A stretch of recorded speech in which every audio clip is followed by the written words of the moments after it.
Paz do Senhor, irmãos. Feliz ano novo a todos. Que alegria poder estar aqui. Se alguém tiver, talvez, dúvida, sobre o meu pensamento, sobre essa questão não importa valores, doações para a igreja é algo que qualquer um pode fazer, mesmo de valores ou trabalho. Você pode doar o seu tempo, você pode doar a sua vida. Então, se alguém tiver dúvida sobre o que eu penso em relação a isso, acho que o pastor pode ceder para os irmãos. Essa apostila que nós temos dos 12 dias, cada pessoa escreveu um tema. Alguns pastores da região escreveram um tema. E eu tive a oportunidade de escrever um dos temas, que é o Deus que cuida das finanças. Foi justamente o tema que eu... Então, no quinto dia, esse tema foi escrito por mim. Então, se você ler o que está na apostila, você vai entender muito bem o que eu penso em relação a isso. Vai ficar muito bem claro para os irmãos. E eu tenho certeza que nós, todos aqui, quando temos o coração voluntarial do Senhor, o Senhor nos abençoa não por barganha, mas por amor à obra dele que nós temos. Então, qualquer um pode fazer, independente de valores. Amém? Abra sua Bíblia comigo, Êxodo capítulo 13, desculpe. Assim como eu disse, se você ouvir essa apostila, se você ler essa apostila, o pastor vai saber bem o que eu estou dizendo. Se eu não falasse nada, se eu só fosse lendo aqui o esboço, seria uma pregação. Porque está tudo muito bem detalhado aqui e muito bem dito. Mas eu, obviamente, me preocupei em estudar o texto e tentar entender aquilo que o Senhor colocou no meu coração para direcionar os irmãos nesta noite. Então, nós vamos ler Êxodo capítulo 13 e vamos ler a partir do versículo 17 a seguir.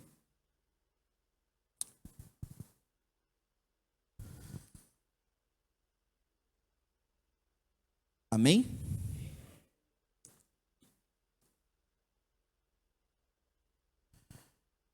E aconteceu que, quando Faraó deixou ir o povo, Deus não os levou pelo caminho da terra dos filisteus, que estava mais perto.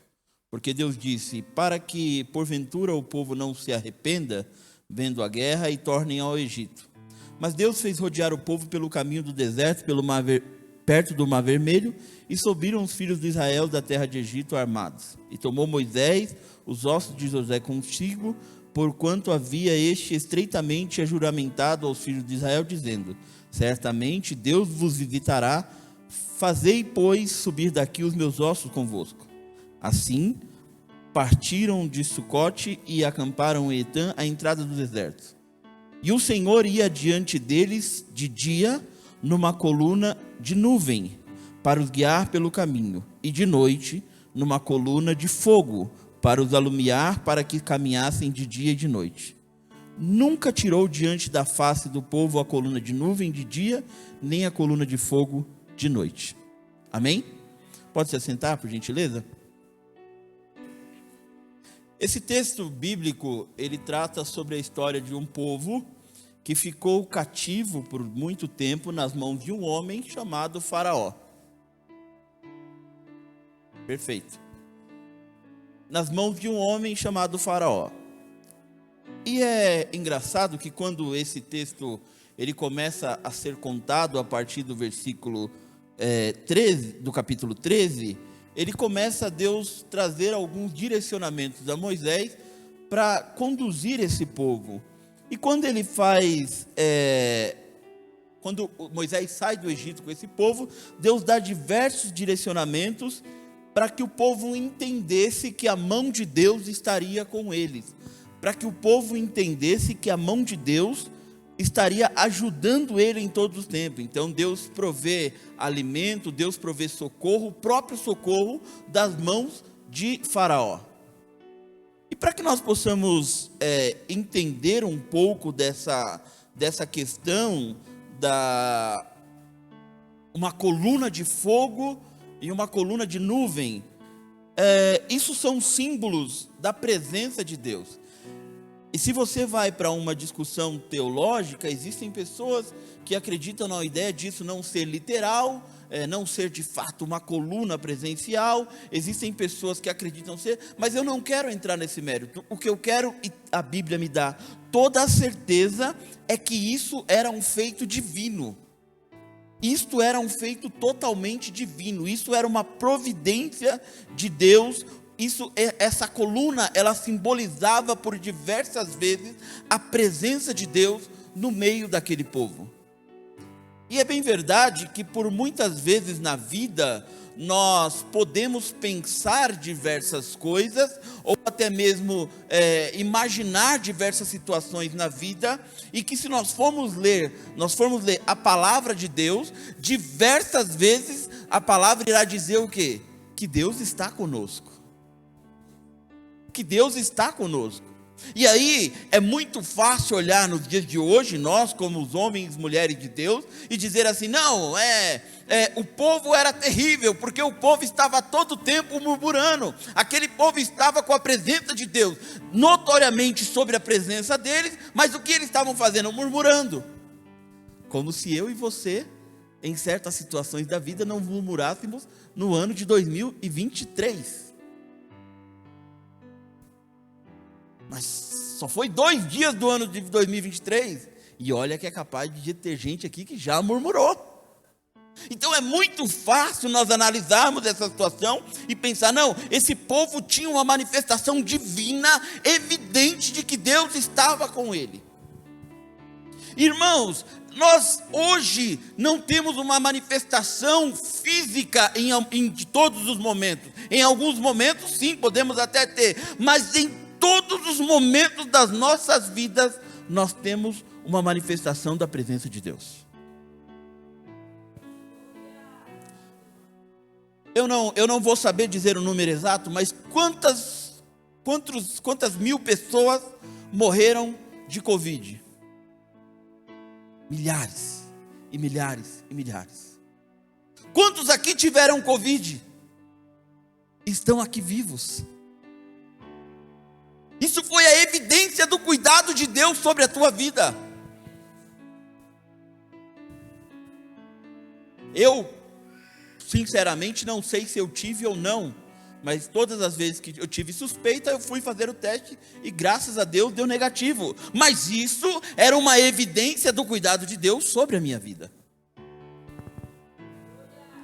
Então, nós temos por diversas vezes o cuidado de Deus sobre as nossas vidas.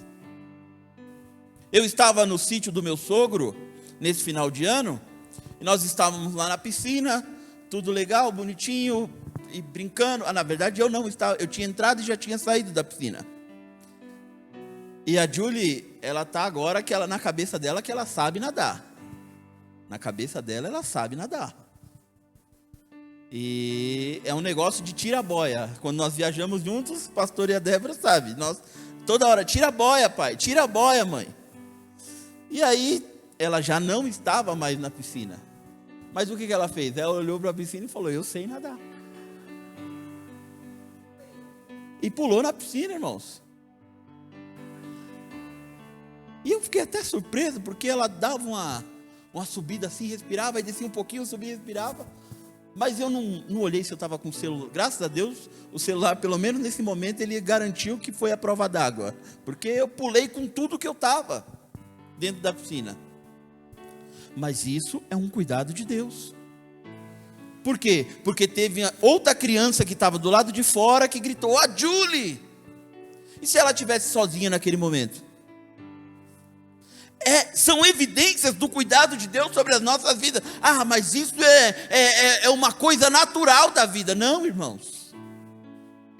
Quem vive com Cristo, automaticamente vivencia o cuidado de Deus sobre a sua vida. E essa coluna de fogo, ela aparece nesse livro de Êxodo.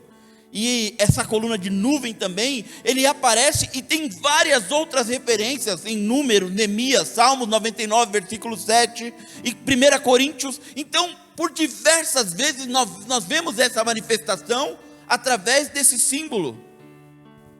E Deus, ele evidencia para o povo essa manifestação aos israelitas logo após que eles saem do Egito. Por quê? Porque essas pessoas, elas quando saíram cativas do Egito, automaticamente vem aquele sentimento de que eu não tenho o que fazer, eu não tenho para onde ir. Você já se deparou com alguém que ficou muitos anos preso e saiu da penitenciária? Uma vez eu vi no ônibus, o rapaz pediu uma carona para o motorista, ele falou: eu acabei de sair da prisão e eu não tenho absolutamente nada e eu não sei para onde eu vou, eu só queria uma carona, para onde esse ônibus for. Então é mais ou menos a situação que esse povo se encontrava nesse momento, meio sem esperança, meio sem saber para onde ia. E Deus, ele diz a Moisés: Moisés, diz ao povo para ficar tranquilo, porque eu vou conduzi-los por caminhos corretos. Mas isso é para quê? É para quem vive dentro do propósito de Deus.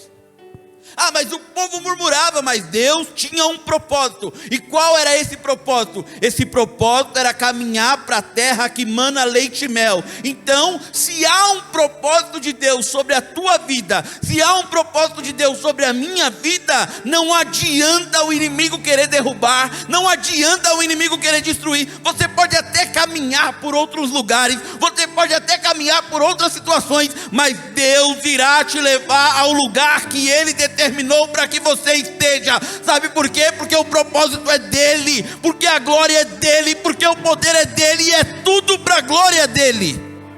Então você pode caminhar e pensar: não, eu vou correr, eu vou para lá, eu vou para cá, mas Deus vai te levar para onde Ele quer.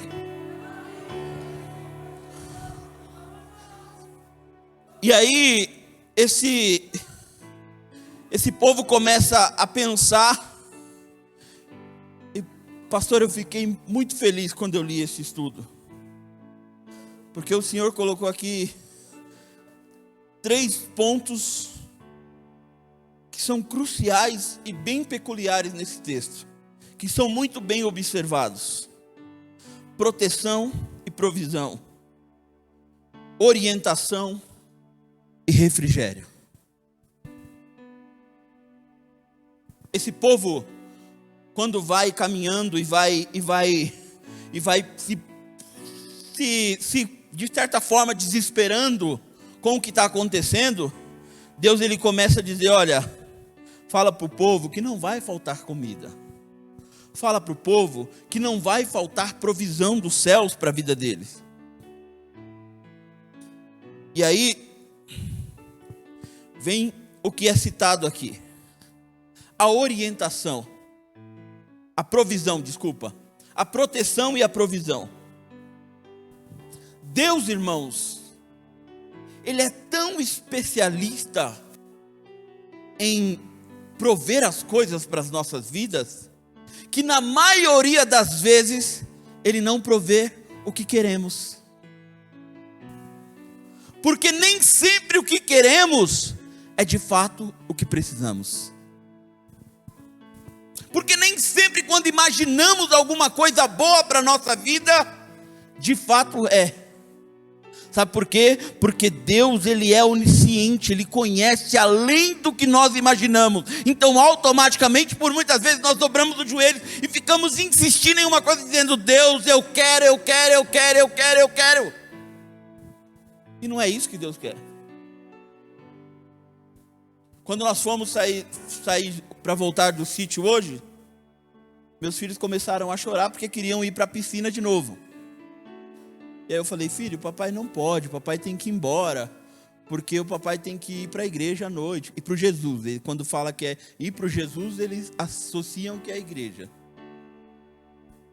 Aí eles perguntam: o Jesus do pastor Alexandre ou o Jesus que nós vamos?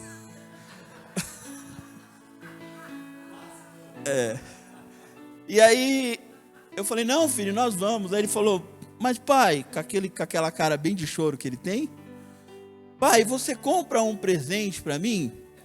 Eu falei: o pai não está barganhando com você, mas o que você quer? Pai, eu quero um brinquedo que faz assim e solta. Eu falei: filho, o pai não sabe o que é isso. Aí chegou em casa, ele entrou, abriu a porta, pegou o controle da televisão, ligou, colocou no YouTube, falou: pai, eu vou te mostrar o brinquedo que faz assim e solta. Aí ele começou, rodou, e ele achou o vídeo. E quando ele achou o vídeo, era um vídeo lá de um joguinho de sei lá o que, de computador, e tinha um boneco que tinha uns braços desse tamanho, só que aquele boneco eu pesquisei e ele não tem, ele é alguma coisa do jogo só. Ou seja, era algo que ele queria tanto, mas que sequer existia para comprar. E por muitas vezes assim somos nós na presença de Deus. Queremos tanto uma coisa que Deus não tem aquilo para nós. Aquilo não é realidade para as nossas vidas. Aquilo é algo que nós fantasiamos na nossa mente, imaginamos que pode acontecer, mas Deus está dizendo: filho, não, eu tenho coisas maiores, eu tenho projetos maiores. O que eu tenho para você é real, o que eu tenho para você é verdadeiro, mas você precisa entender.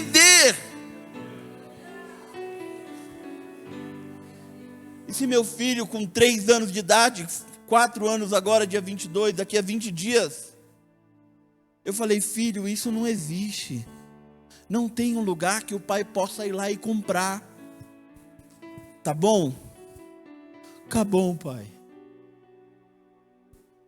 Até uma criança de 4 anos quase tem a capacidade de entender, mas muitas vezes tem muito crente velho de igreja, velho de idade, que não tem a capacidade de entender o cuidado de Deus sobre a tua vida. É Deus dizendo para o povo: olha, caminha por este lugar, olha para a nuvem, olha para a coluna de fogo e não te desvia. Sabe por quê? Porque eu estou protegendo vocês, porque eu estou cuidando de vocês, porque eu estou trazendo provisão para a vida de vocês. Olha, quando vocês se depararem com situações difíceis, não tema. Sabe por quê? Porque esta nuvem vai te conduzir, esta nuvem vai trazer segurança para você.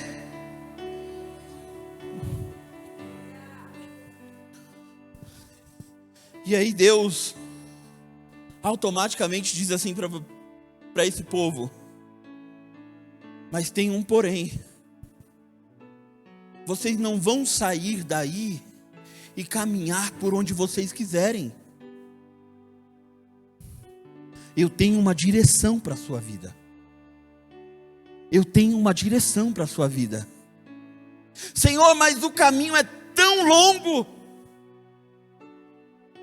Olha, Deus, existe um caminho mais curto aqui do lado, que nós podemos ir. O caminho da terra dos filisteus é muito mais rápido, e nós podemos ir por lá. Mas não, vocês irão pelo deserto. E quem vai dizer o caminho sou eu. Eu, Deus, vou me materializar como uma nuvem, como uma coluna de fogo, para conduzir vocês pelo caminho. Mas o que vocês têm que fazer é confiar.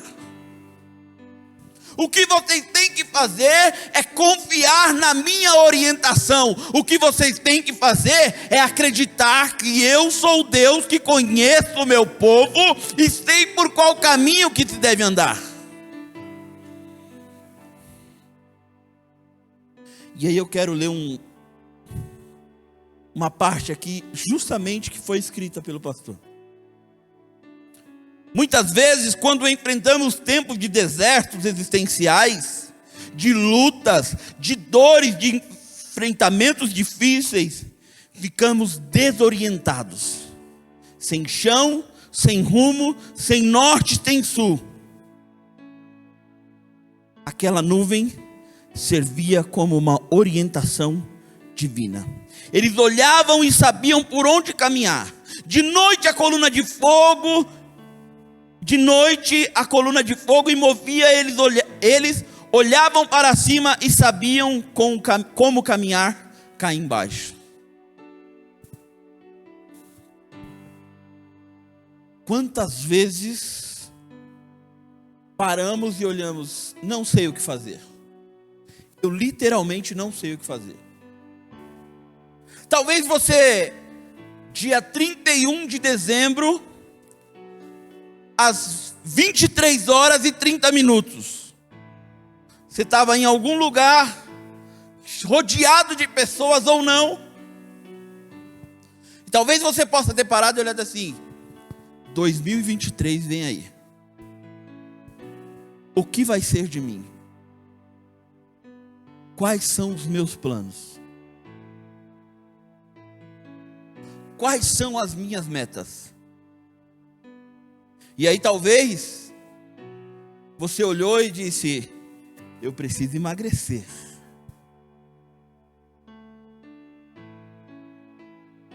Eu preciso ir para a academia. Eu preciso aprender a investir melhor. Eu preciso mudar de emprego. Eu preciso começar a ganhar mais. Eu preciso conquistar um carro novo. Eu preciso comprar o tão sonhado apartamento. Eu preciso fazer tantas coisas. Mas em algum momento, você parou e olhou e falou: Jesus, o que o Senhor espera de mim?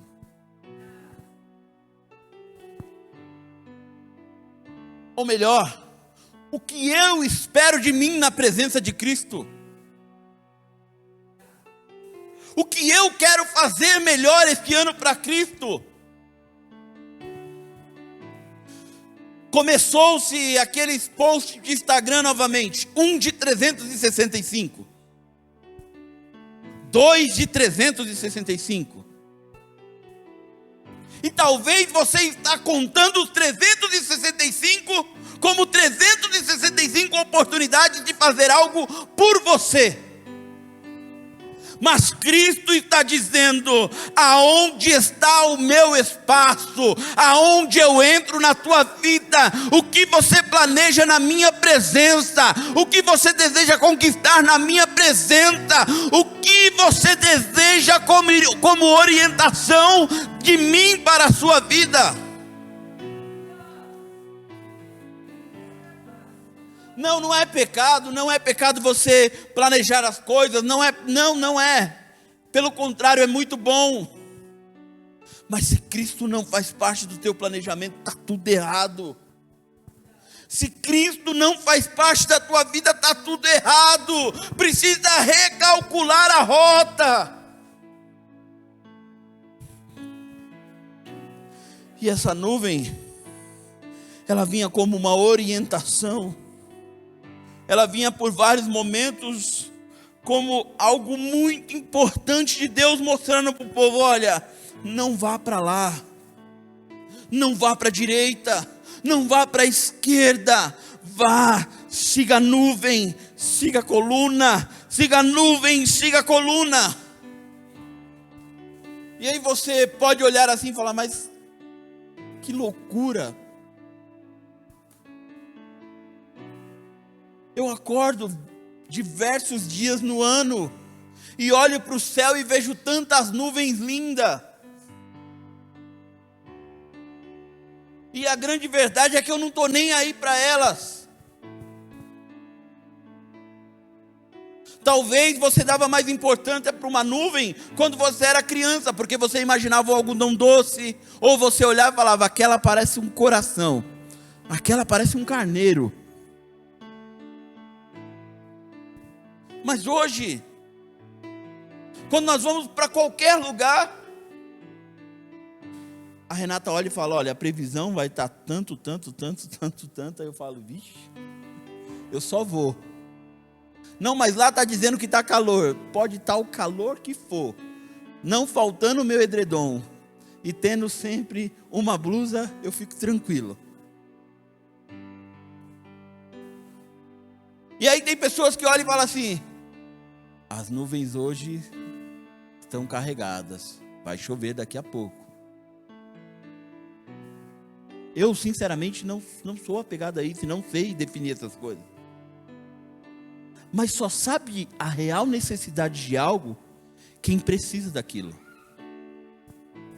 Quer ver uma coisa? Se você perguntar para mim qual a melhor forma de andar do shopping Santa Cruz até a Praça da Árvore em dias de chuvas, eu vou saber te dizer. Porque por diversas vezes eu saí para almoçar sem guarda-chuva e quando eu fui voltar estava chovendo. Então o que eu precisava? Do toldo das lojas. Então eu vinha olhando assim, aquele lado ali tem mais loja, tem mais toldo, então é melhor eu ir por ali que eu vou me molhar menos.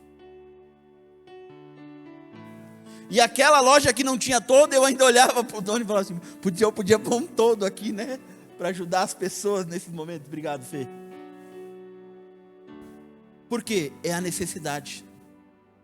É a necessidade. Agora, se você não tem necessidade, para você tanto faz. Então, como pode uma nuvem ser algo que simboliza a presença de Deus? Está no meio do deserto. Apenas uma nuvem trazia o refrigério para aquele povo. Uma nuvem trazia a sombra para aquele povo.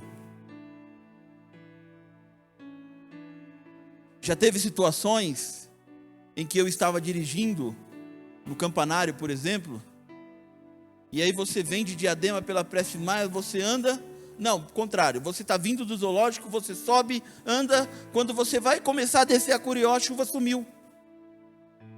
Você falou, ué, estava chovendo, agora aqui está tudo seco. É uma nuvem. Era isso com o povo. Já pensou que algo especial e extremamente cuidadoso? As pessoas estão caminhando no meio de um deserto, olha para todos os lados, aquele calor, aquela imensidão, mas em cima de mim tem uma nuvem. Você olha para todo o cenário do Brasil e você tem certeza que em cima de você tem um cuidado de Deus. Você olha para as situações que estão acontecendo, para o mundo que nós estamos vivendo, mas você tem uma certeza: eu estou descansando na nuvem que é Cristo. Talvez você assistiu ontem, domingo, revoltado do cenário político brasileiro, mas você tem a certeza de uma coisa: você está debaixo da nuvem que é Cristo. Talvez você se dá por diversas situações familiares em que você olhou no ano de 2023 e falou: a partir de hoje eu não conto com mais ninguém da minha família. Mas fique tranquilo, porque você tem uma nuvem que é Cristo que está cuidando de você. E isso é algo muito peculiar, irmão. Isso é algo muito especial para as nossas vidas. Sabe por quê? Porque Cristo se importa com você. E hoje nós estamos aqui clamando a quem? Ao Deus que verdadeiramente cuida do seu povo.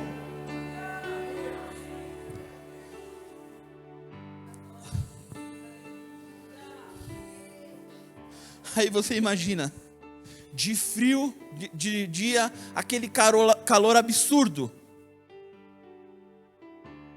E Deus manifesta o seu cuidado, enviando o refrigério para aquele povo através daquela nuvem. E aí nós vamos agora descansar. Chegou a noite. Não tem mais calor. O que tem é escuridão e é frio. E Deus diz para o povo: não se preocupe, tem uma coluna de fogo para te aquecer e para cuidar e trazer luz ao seu caminho.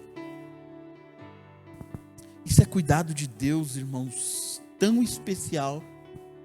Se você em algum momento já teve dúvidas do cuidado de Deus sobre a sua vida, sabe o que você deve fazer? Leia a história do povo de Israel.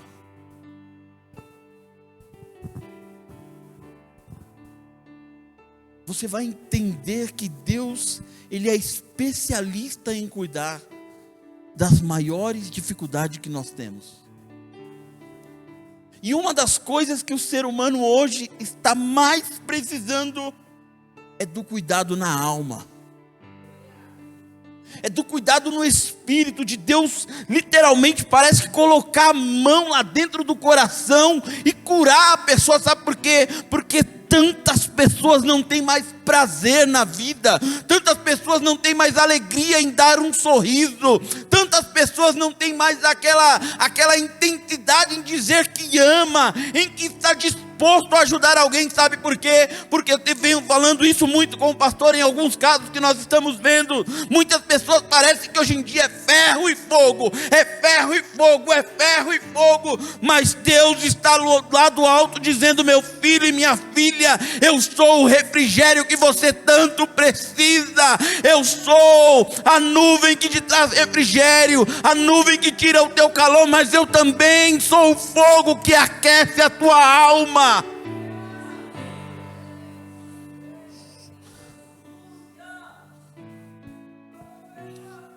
Deus, Ele é especialista em cuidar de pessoas, irmãos.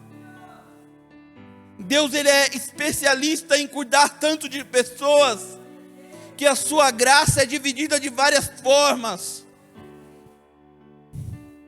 Às vezes você olha assim e fala: como pode aquela pessoa ser tão abençoada e nem crente é?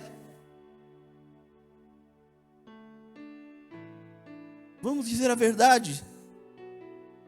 Olhando visualmente, financeiramente, se olha um jogador de futebol, ganha milhões de dinheiro. Sabe o que é isso? Graça comum. Aquela graça comum que alcança qualquer pessoa de acordo com o que ele achar que deve alcançar. Mas existe uma graça, que essa é só os escolhidos, e que essa não é qualquer um que pode ter, chamada graça salvífica. É é que vem de encontro ao homem e traz aquele sentimento de paz e de segurança, de entender o que? Que está salvo em Cristo Jesus, que confessou a Cristo como seu Salvador, que confessou a Cristo como Senhor da sua vida, e que sabe que por muitas vezes pode faltar um pouco de dinheiro, talvez às vezes pode faltar até um pouco de saúde, e aí você olha para aquele irmão, às vezes ele está parado no ponto de ônibus, ou às vezes ele está parado com um carro no mecânico, ou às vezes ele está sem até um dinheiro para comprar um remédio, mas você olha para ele e o sorriso está estampado de lado a lado, e quando você olha para ele diz assim: mas por que você tem essa alegria? E ele diz: eu tenho essa alegria porque Cristo me encontrou, eu tenho essa alegria porque Cristo me salvou, e isso não há dinheiro que pague no mundo.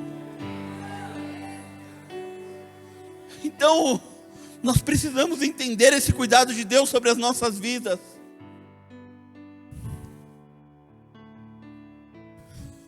Que nós possamos todos os dias entender que Deus cuida de nós, que Deus, Ele cuida do seu povo, irmãos. Esses mais de 10 anos fazendo essa campanha de 12 dias de oração, esse ano não é porque foi escrito por pastores da nossa região, mas esse ano tem temas tão maravilhosos, para nós entendermos que Deus pode fazer muitas coisas quando nós clamamos. Mas se preocupe, se você dobra o joelho para orar, e se você dá 2 minutos, você não tem mais o que dizer. Se preocupe com isso. Sabe por quê? Porque isso é um sinal de que não há diálogo. Existem irmãos aqui que, se eu sentar para conversar, eu vou virar a noite, porque são tantas histórias, são tantas convivências. Mas existem pessoas que talvez, se eu sentar, nós vamos conversar 15 minutos e daqui a pouco não temos mais assunto. Mas isso é porque não tem história, porque não tem convivência. Cristo não é diferente. Cristo não é diferente. Se você dobra o joelho e dá 2 minutos, eu não tenho mais o que falar, Deus. Talvez está faltando um pouco mais de diálogo. Talvez está faltando um pouco mais de intimidade. De você olhar e dizer: Deus, eu preciso aprender a todos os dias conversar com o Senhor. Deus, eu estou clamando aqui porque eu acredito que é um Deus que verdadeiramente cuida do seu povo. E para finalizar, Nos dias de hoje, nós não contamos mais com essa coluna de fogo, com essa nuvem. Essas coisas eram transitórias na época e cumpriram o seu papel. Até porque o Verbo se fez carne e habitou entre nós. Após essa humilhação, Cristo ascendeu exaltado no céu e enviou a nós o Espírito Santo.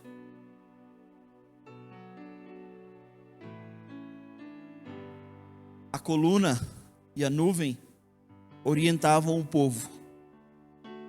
Quem nos orienta hoje? O Espírito Santo.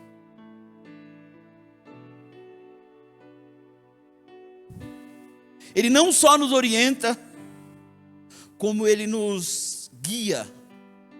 E ele nos preserva de uma forma ainda mais íntima e completa. Sabe por que mais íntima? Porque se você não teve essa experiência ainda, entra no teu quarto, fecha a tua porta e peça ao Espírito Santo de Deus: Espírito Santo, eu preciso te sentir. Ah, mas isso acontece, irmão? Acontece. Acontece. E como acontece?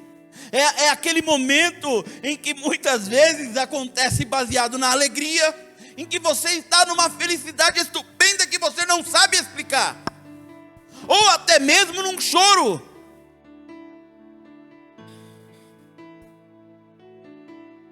E é claro que deve ter sido muito maravilhoso contemplar aquela nuvem, contemplar aquela coluna de fogo.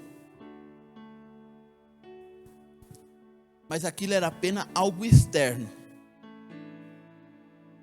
Era algo externo. Eles olhavam e viam. Olhavam e enxergavam. O nosso guia hoje, ele não é externo. Ele é interno. Sabe por quê? O Espírito Santo se move em você. E se você tiver dúvida disso, se reconcilie com Cristo. Porque Ele tem que morar em você. Ele faz das nossas vidas o seu templo. Ele nos guia em toda a verdade. O Espírito Santo, para o propósito de diálogo com Deus, Ele até nos ajuda. Por quê? Porque Ele intercede por nós até quando nos falta palavras. Ou seja, ao povo de Israel, me desculpe, mas eu tenho algo muito melhor do que a coluna e a nuvem. Eu tenho o Espírito de Deus sobre a minha vida.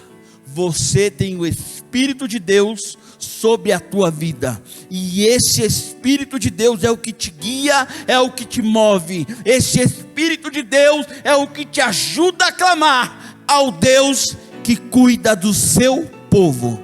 Amém? Glorificado seja o nome do Senhor Jesus. Eu agradeço a minha oportunidade. E as palmas engrandecem ao Senhor. Glória a Deus. Aleluias.